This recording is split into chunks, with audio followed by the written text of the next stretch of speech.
coup, Joe, dis-moi, pour commencer, la question qui s'impose, comment vas-tu? Bah, aujourd'hui, je vais très très bien.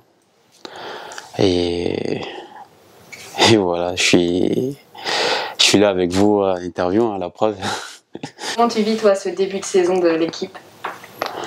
Bah, je le vis de façon, enfin, j'ai plus un œil extérieur parce que je m'entraîne pas avec eux au quotidien, donc j'ai plus une vue sur l'ensemble.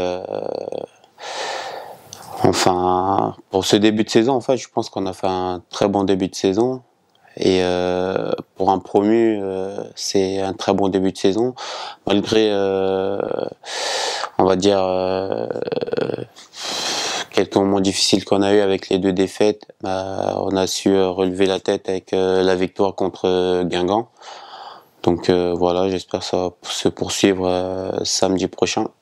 De la date du 3 décembre 2017, avec le recul, qu'est-ce que tu retiens de cette date? Bah, c'est une date que justement j'aime pas trop en parler parce que voilà, c'est où tout a commencé avec ma première rupture du tendon d'Achille, et après il s'en est suivi d'autres. Justement, un mois plus tard, une rechute après la première opération. À ce moment-là, c'est quoi ton état d'esprit? Bah, déjà j'avais un gros flash sur tout ce que j'avais vécu à la première opération. Donc tous ces moments de rééducation, de remise en forme et enfin des moments très difficiles quoi. Donc voilà, je me suis dit, j'étais replongé dedans une fois de plus.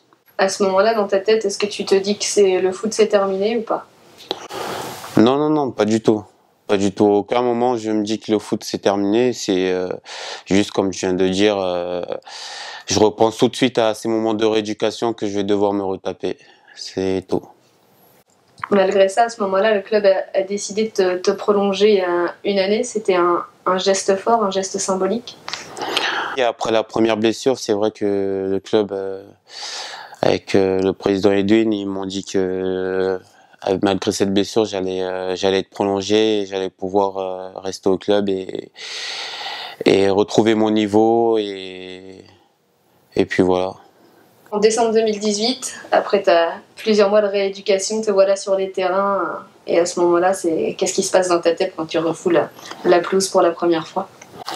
Bah, c'était une immense joie, hein. Je me suis dit, après tous ces mois de galère que j'avais traversé, j'étais sur le terrain et ça faisait plaisir.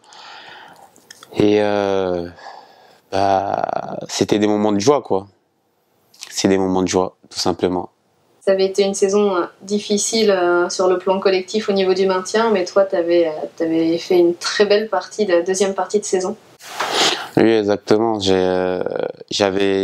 Enfin, au tout début, j'avais du mal à retrouver mon niveau, mais ça, j'étais déjà préparé. Je savais que au fil des matchs, au fil des mois, j'allais pouvoir retrouver mon niveau un petit peu plus tard.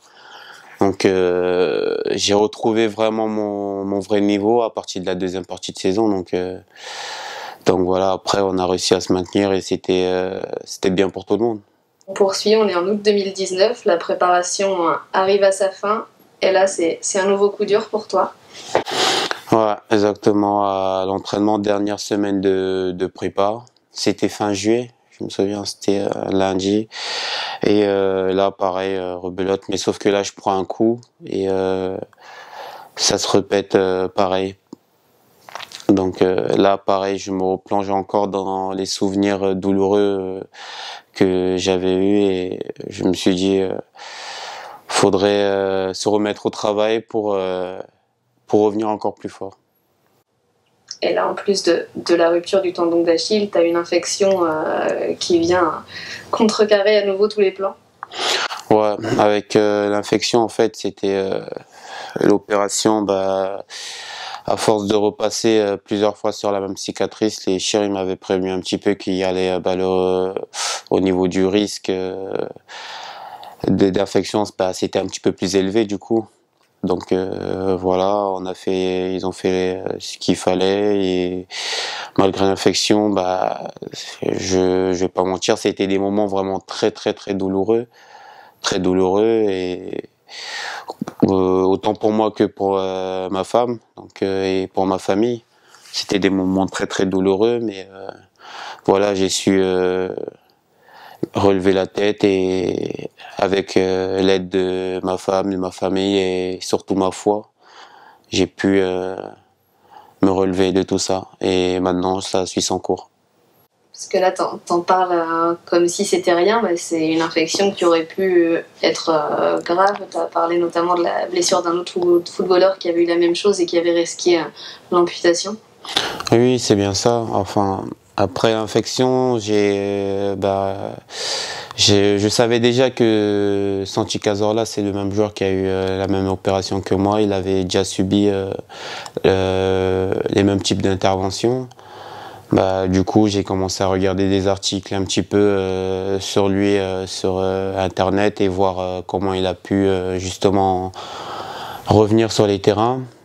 Et voilà, je commençais un petit peu à me préparer, mais à ce moment-là, c'est vrai que quand ça arrive, on pense plus au foot. On pense plus au foot, pas qu'on pense plus qu'on va plus rejouer, mais le foot, c'est vraiment secondaire. Là, on pense vraiment à la vie qu'on mène tous les jours. On veut juste retrouver, enfin, une vie normale, quoi. Donc voilà, quand Déchire vous explique au début que on veut sauver juste votre jambe, donc ça fait vraiment drôle. J'ai encore les souvenirs, donc c'est très difficile et psychologiquement j'ai pris un gros coup. Mais malgré ça, voilà, j'ai toujours gardé ma foi et avec l'aide de ma famille et de ma femme, j'ai pu me relever. Mais voilà, c'est un souvenir aujourd'hui que j'en parle très vaguement parce que j'aime pas trop me replonger là-dedans parce que c'était vraiment des souvenirs très douloureux. Dans ces moments-là, tu le soulignais, le soutien de tes proches t'a vraiment permis de garder la tête hors de l'eau. Tu as eu quelques coéquipiers, le coach de l'époque aussi qui était venu te voir. Oui, j'ai eu quelques coéquipiers qui sont passés me voir chez moi et le coach aussi notamment qui était passé me rendre visite et ma famille aussi également.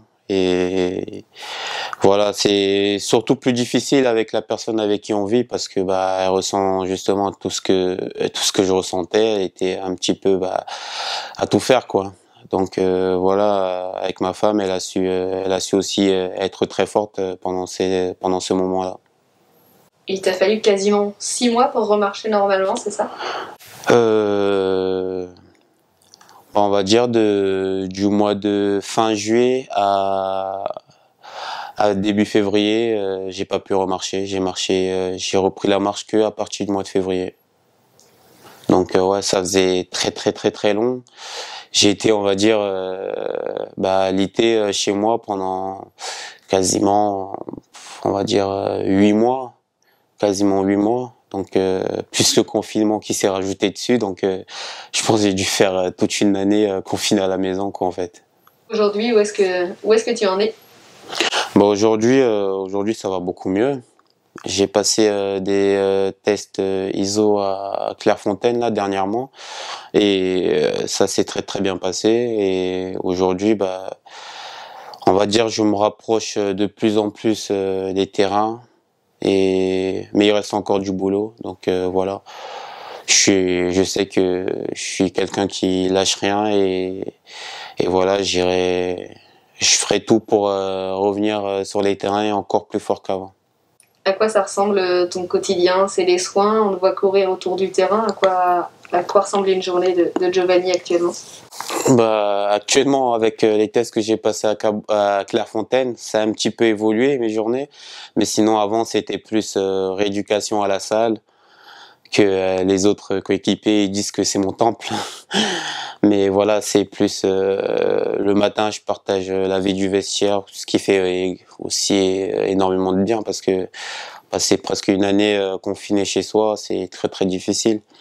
Donc au jour d'aujourd'hui, bah, je viens à l'heure du rendez-vous comme tout le monde, je me change et je vais directement à la salle et je fais mes séances. Et un jour sur deux, j'essaye d'alterner avec un peu de footing, un peu d'exercice avec Nico, le préparateur.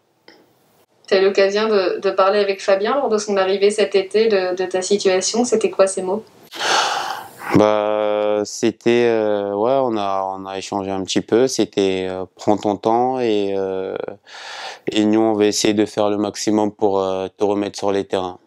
Qu'est-ce qui te manque le plus de la vie de footballeur professionnel? C'est des moments de joie dans le vestiaire, hein, des moments de joie dans le vestiaire, de voir par exemple la saison dernière tous ces moments qu'ils ont partagés tous ensemble avec la montée. Et l'année juste avant, on s'était battu énormément pour se maintenir. Et de voir tous ces moments de joie la saison dernière que j'ai pas pu y participer, c'était un peu frustrant, mais voilà. Le club avance, le club grandit et c'est l'essentiel.